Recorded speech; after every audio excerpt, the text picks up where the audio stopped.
यो दुईवटा VIP सवारीलाई compare गर्नुहोस्। एउटा हो केपी शर्मा ओली पोखरा गइरहेको, अर्को हो बालेन शाह मुस्ताङ गइरहेको।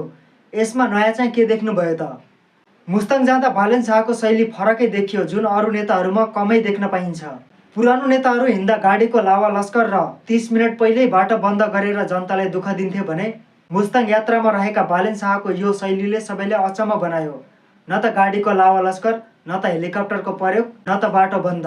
देशको प्रधानमन्त्रीको पदमा रहेर पनि अरू नेताहरू जस्तै 30 वटा गाडीको सुविधा लग्न सक्ने अवस्था हुँदै पनि उनी सर्वसाधारण यात्रु जस्तै 7 वटा गाडी लगेर एउटामा आफै ड्राइभिङ गर्दै मुस्ताङ पुगे। यसलाई भन्छ जनताको प्रधानमन्त्री। आखिर बालेन शाह मुस्ताङ गए त गए किन?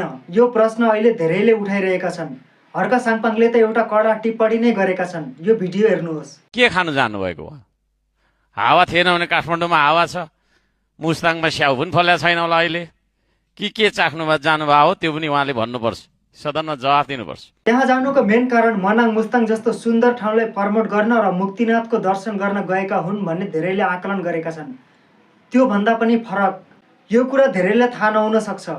त्यहाँ जाँदा यात्रुलाई बाटोको समस्या कस्तो छ, पर्यटकहरू सहज तरिकाले पुगिरहेका छन् कि नै, अवलोकन गर्दै हेलिकप्टर छोडेर आफै ड्राइभिङ गर्दै पुगेका हुन्। धेरैले अनुमान यो पनि गरेका छन् कि त्यहाँका नेताहरूलाई भेटी भोट ल्याउने चक्करमा गएका हुन् भनेर। तर यो पनि पूर्ण रूपमा गलत हो।